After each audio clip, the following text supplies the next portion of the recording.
The slap came first, a clean, violent crack that froze every shopper in Hawthorne Luxe Mart mid-breath. Ava Brooks didn't flinch. She absorbed it like stone meeting wind, but the red mark bloomed instantly across her cheek.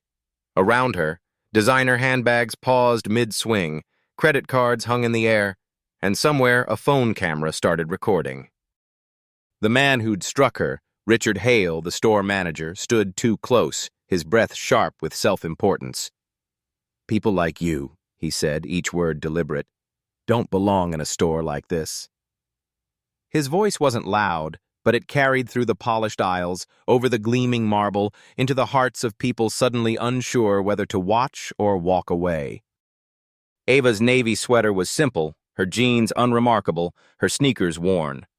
To the casual eye, she looked like anyone who had wandered into a place she couldn't afford. But her eyes, calm, unreadable, never left Richard's. She wiped the corner of her mouth where a thin line of blood traced her skin, and for the first time, she spoke. "You," she said, her voice low, measured, "just ended your career." No one in the store knew she could have bought the building outright before lunch. They didn't know she owned the chain itself, or that the man who hit her had just written the last line of his professional obituary. All they knew, in that suspended moment, was that something irreversible had begun, right here, under the cold hum of the lights, with a slap that would echo far beyond these marble floors. Richard's hand was still hovering in the air when the store's background music returned to the edge of hearing, a soft jazz melody mocking the sudden silence. Shoppers shifted, their glances darting between the man in the tailored suit and the woman he had just struck, as if waiting for someone to restore order or break it completely. Ava didn't speak again. She let the moment stretch, every heartbeat sharpening the tension until the polished floors seemed to hum beneath the weight of unspoken truths. Outside the glass storefront, the late afternoon sun angled through, catching the gold leaf lettering on the Hawthorne Luxe Mart sign. This was the flagship store, the crown jewel of an empire built to impress. Imported marble, brass fixtures, curated fragrances in the air ducts, so the scent of money was literal. Customers were used to perfection here. Mistakes didn't happen, and if they did, they were hidden before anyone noticed. Richard's jaw flexed as he realized people were filming. He motioned sharply to a security guard, a tall man in a black blazer, who approached with the hesitation of someone caught between orders and common sense. "Escort her out," Richard commanded. His voice was pitched low now, an attempt to keep control. "And delete any footage you've taken," he added to the onlookers. That only made more phones appear. Ava didn't resist when the guard touched her elbow. Her eyes, however, didn't leave Richard's. They were steady, calculating, the way a chess master studies an opponent who just sacrificed a queen without realizing it. "I'll walk myself out," she said softly, and turned toward the door, the crowd parting like a tide around her. Some watched with sympathy, others with the electric curiosity of people sensing they might witness the start of something much bigger. Outside, the air was cooler.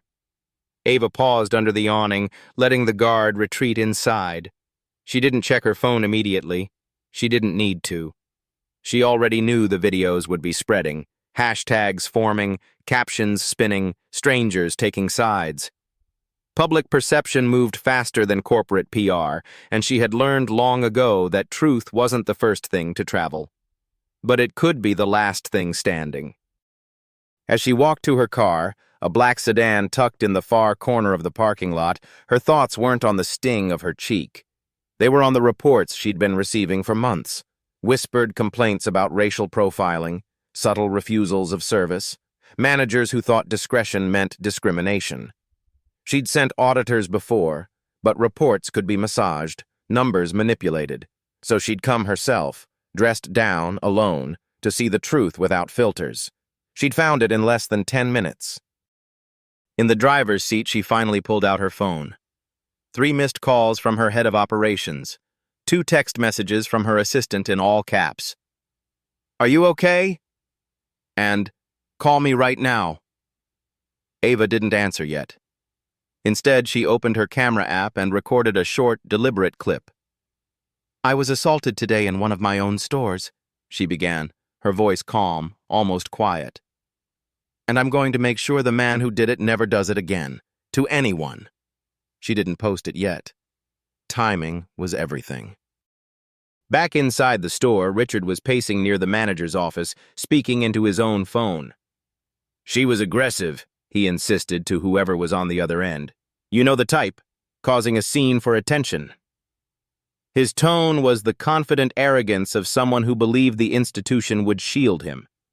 He didn't know yet that the institution had a single owner who didn't share his illusions. Hawthorne Luxe Mart had over 100 locations across the country, each operating with a carefully cultivated image of exclusivity. In the public's mind, it was luxury without pretense.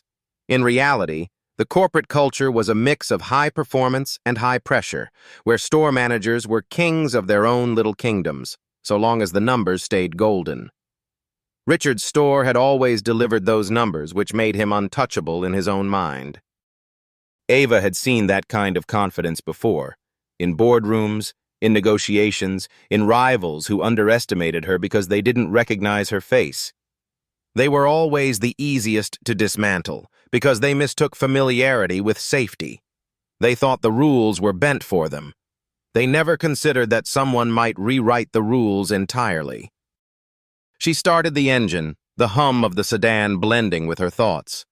This wasn't about personal insult anymore. It was about a rot that had been allowed to spread because it wore a suit and spoke the right words to the right people. She would cut it out at the root.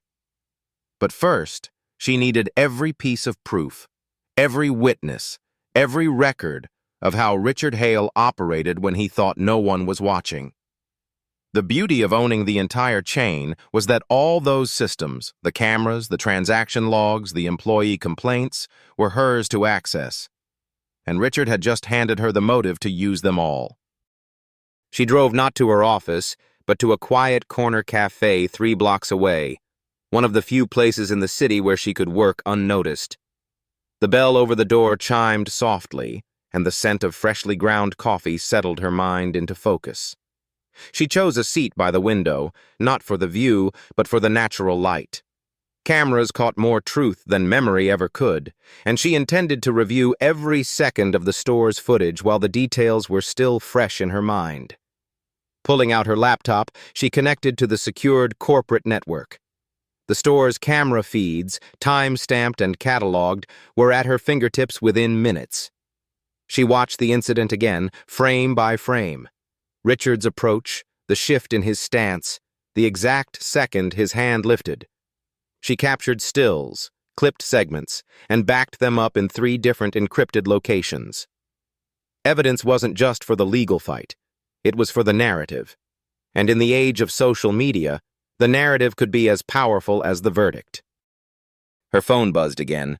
This time, her head of operations, Malcolm Reed, didn't wait for her to pick up before launching in.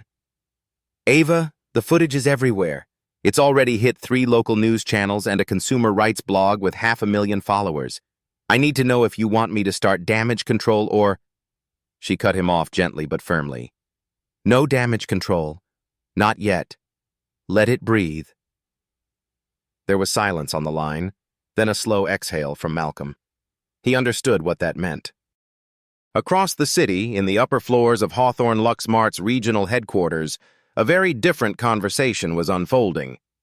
Richard was on a speakerphone with the regional director, painting Ava as a disruptive customer, conveniently leaving out the fact that she had been calm from the first word. "We can't have people thinking they can walk in, act like that, and—" The director interrupted, uneasy. "Richard, the video doesn't look good. We'll handle this internally, but stay off the floor for now." It was the first hairline crack in his armor, though he didn't feel it yet. Ava sipped her coffee, mind working in deliberate order. She remembered the reports.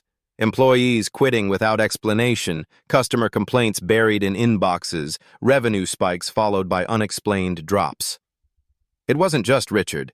It was a culture that rewarded the appearance of excellence while rotting underneath.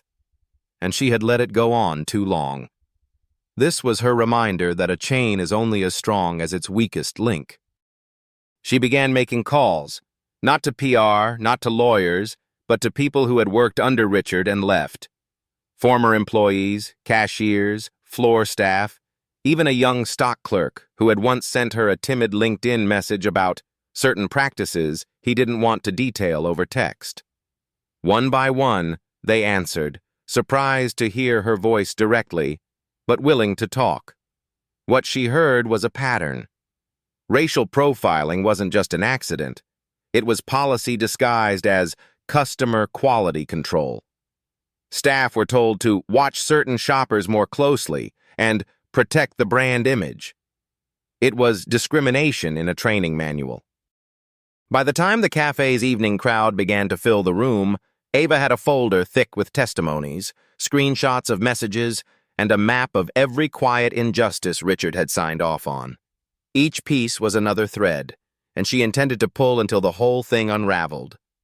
The public thought they were watching one story, a slap, an insult, a moment of arrogance. What they didn't see yet was the iceberg beneath it, and Ava was going to show them all of it. The first crack in Richard's control came faster than anyone expected. By morning, the video had passed 1 million views across multiple platforms, each clip paired with captions that burned like gasoline on public outrage. Store manager slaps black woman sat in trending lists next to hashtags calling for boycotts. Yet Richard walked into the store with the same measured arrogance, greeting his staff like nothing had happened. His phone buzzed non-stop, but he silenced it, convinced that corporate loyalty would shield him. Ava, meanwhile, was already working her first move. She contacted the young woman who had live-streamed the incident and secured the raw footage. Unfiltered, uncut, every second of Richard's actions preserved in perfect clarity. She didn't release it yet. She understood that timing a reveal was as important as the evidence itself. But she sent a copy to 3 trusted contacts in consumer rights media, ensuring it couldn't be buried. This was the first spark. The second came that afternoon, when a local reporter confronted Richard in the parking lot. The exchange, caught on camera, was damning. Richard denying the slap was aggressive, even as the reporter held up her phone playing the sound of it. He stumbled, the kind of verbal slip that loops endlessly online. Within hours, the clip was on news broadcasts nationwide. Ava's third move was quieter but more dangerous. She initiated an internal audit of Richard's store, using her authority as owner to bypass regional management entirely. The auditors she sent were not the kind who wore suits. They were forensic retail investigators, trained to find what people wanted hidden. They started pulling transaction logs, inventory discrepancies, and customer complaint records. The fourth escalation came from the staff themselves. A current cashier, emboldened by the public backlash, emailed Ava directly with a story of how Richard had once refused service to an elderly customer because she looked out of place. Ava replied within minutes, thanking her and requesting a formal statement. The story became another stone in the growing wall against him. By the 5th beat, Richard's allies in regional management were showing cracks. A leaked internal email revealed that one manager had warned Richard months ago about his customer interaction approach, but had been ignored. The email, once anonymous, was now public. The 6th high point was reached when Ava sent a private investigator to speak with Richard's former employees in person. The investigator's report confirmed a pattern of discrimination over the years, backed by text messages and witness statements. Ava compiled it all into a clean, damning dossier that could destroy a career in under 10 minutes of reading. The 7th escalation wasn't planned, it came from social media. A customer from 2 years prior posted her own video describing how she'd been followed through the store by staff under Richard's orders. The post went viral in less than 6 hours, pulling more victims into the light. For the 8th, Ava strategically leaked selected pieces of the audit's preliminary findings to a business news outlet, framing it not as a personal vendetta, but as a systemic failure in corporate culture. The headline didn't name her yet, but it named the store chain, and the market reacted.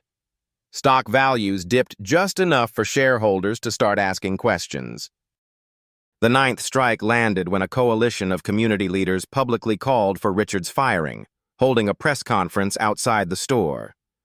Cameras rolled as they listed grievances, each punctuated by chants from a crowd of protesters carrying signs that said "Justice in Retail" and "End Discrimination." And then came the 10th, an unanticipated move from Ava's own side. Malcolm, her head of operations, forwarded her an urgent message. The board of directors had called an emergency meeting. They still didn't know Ava herself was the majority shareholder, and she intended to keep it that way, at least until she was in the room. The board meeting was set for the following morning in the high glass tower of Hawthorne Luxe Mart's corporate headquarters. Richard arrived early, dressed in a sharper suit than usual, rehearsing lines in the mirrored elevator. In his mind, this was his chance to turn the tide, to frame himself as the victim of a misunderstanding, to leverage his years of strong sales into a shield. He didn't see the trap being built under his feet. Ava arrived last, not in her usual understated attire, but in a perfectly tailored black suit that cut a clean silhouette against the boardroom's pale walls. She moved with a deliberate calm, her leather briefcase in one hand, her phone in the other. The directors greeted her politely, not realizing yet who she truly was. They assumed she was a legal advisor or consultant. She took the seat directly across from Richard. The first escalation inside the room came when the lead director played the viral video on the large wall screen. The slap echoed off the glass and steel, and a faint, collective discomfort settled over the table. Richard leaned forward, palms open, ready to spin his version. "I was maintaining store policy," he began, "and the situation was being misrepresented online." The second spike followed immediately.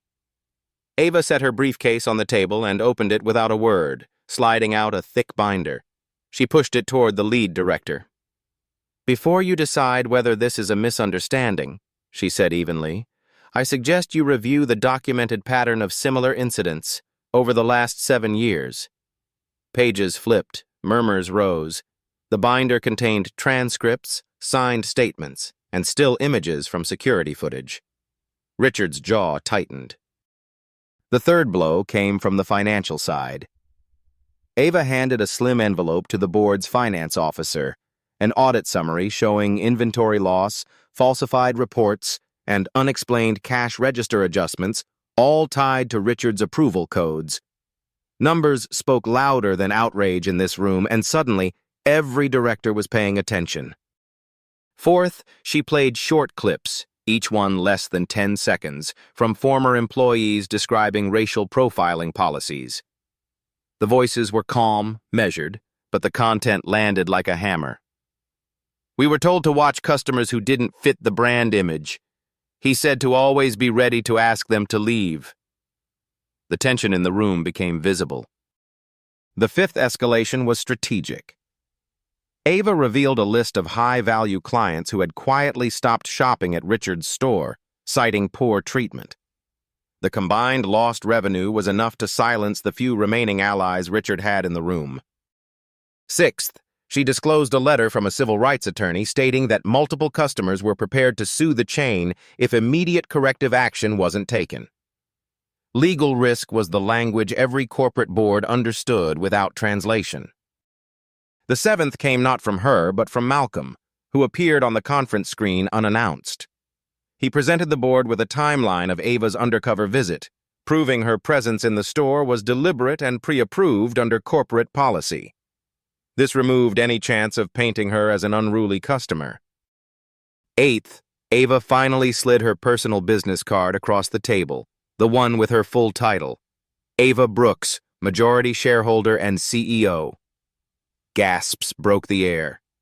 Richard's eyes widened, the blood draining from his face as realization set in. He had not just slapped a customer, he had publicly humiliated the owner of the empire he served. Ninth, Ava leaned forward, meeting his eyes with unwavering calm. "You've not only failed this company," she said, "you've poisoned it, and as of this moment, your employment is terminated." No one spoke. There was nothing to say. The 10th and final climax came when Ava addressed the entire board. Every policy that allowed this will be rewritten. Every manager will be retrained, and we will rebuild this brand not on the illusion of luxury, but on the reality of respect. The directors nodded, some already taking notes. The decision was unanimous. Richard's reign was over, and a new chapter for Hawthorne Luxe Mart had begun, forged not in silence, but in the echo of one unforgotten slap.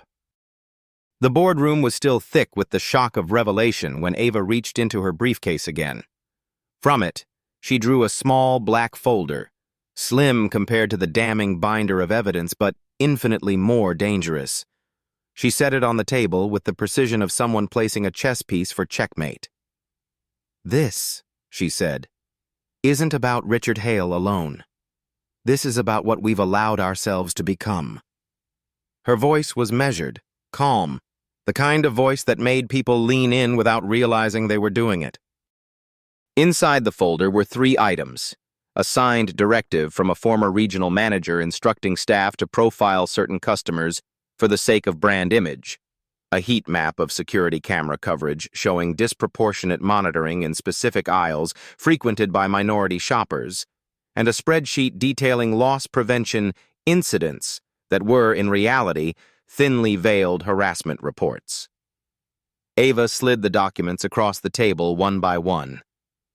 "If I were a lawyer for the plaintiffs lining up right now, this would be my opening statement," she said, her gaze sweeping the directors. Richard, pale and silent, sank further into his chair. The room's power had shifted entirely, but Ava wasn't finished.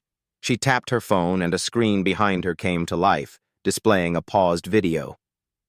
"This is our undercover footage," she explained.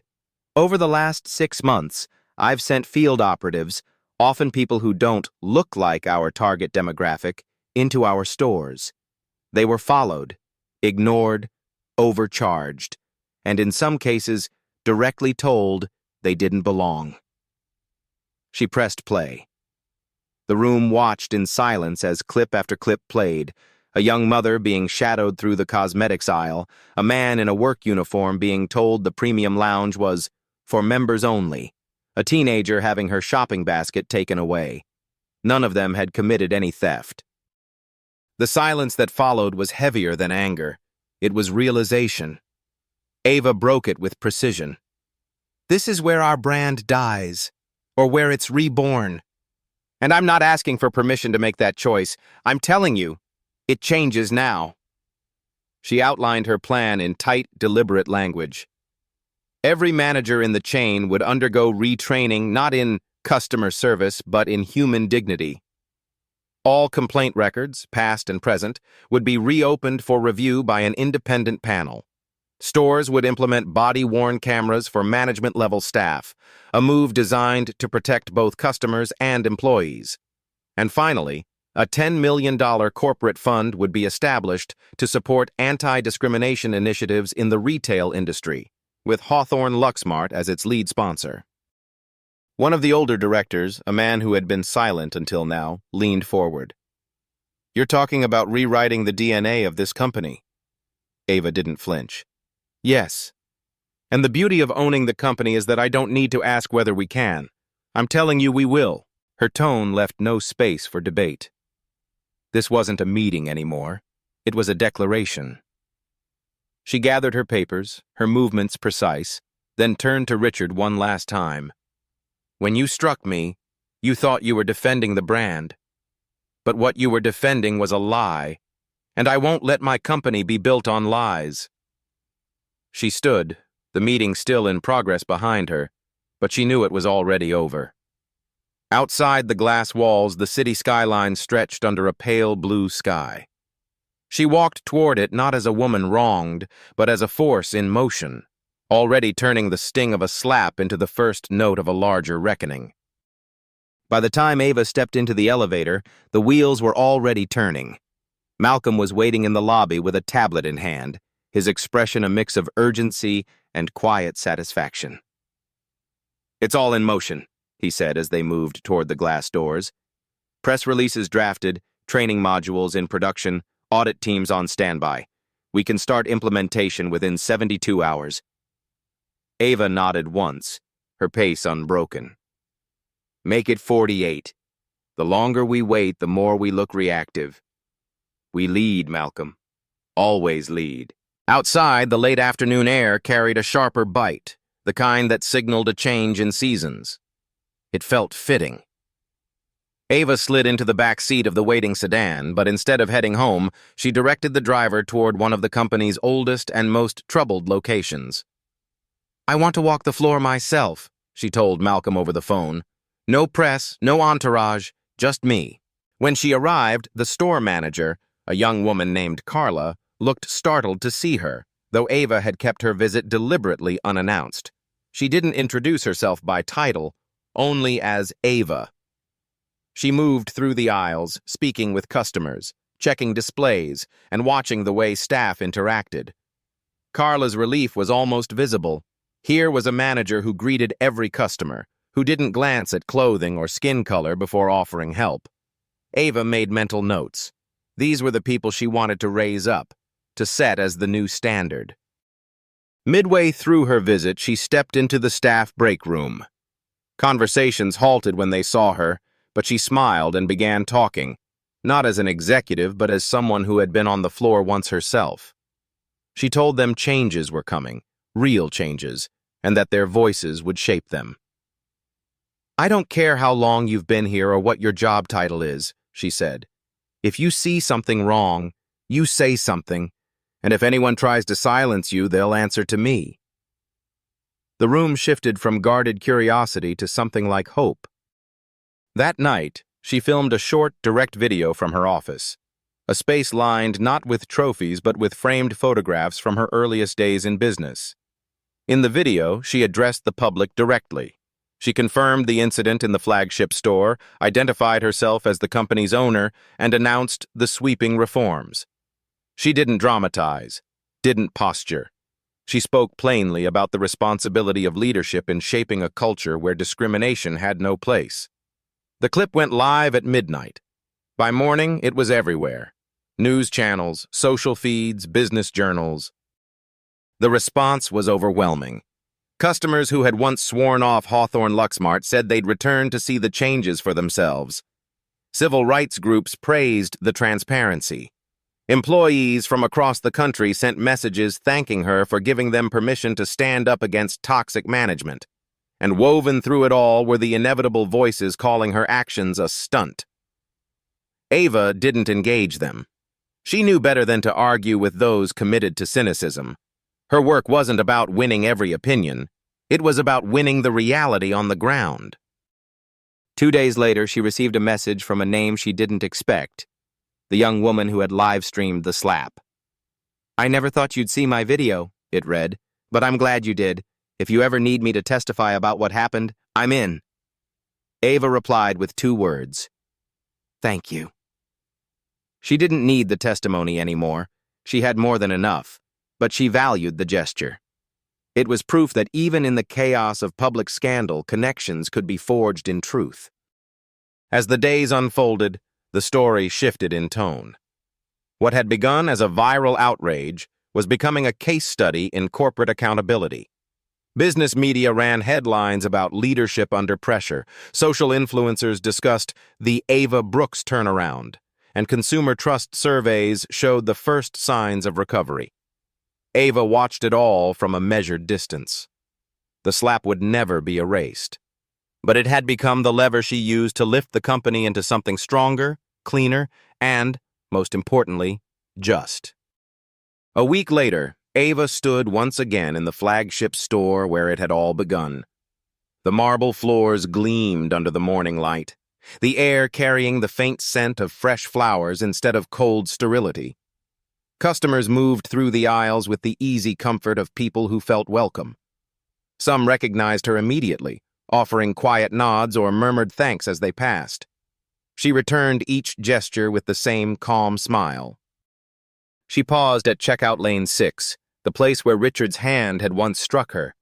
It looked no different from any other lane, yet it held the weight of everything that had followed.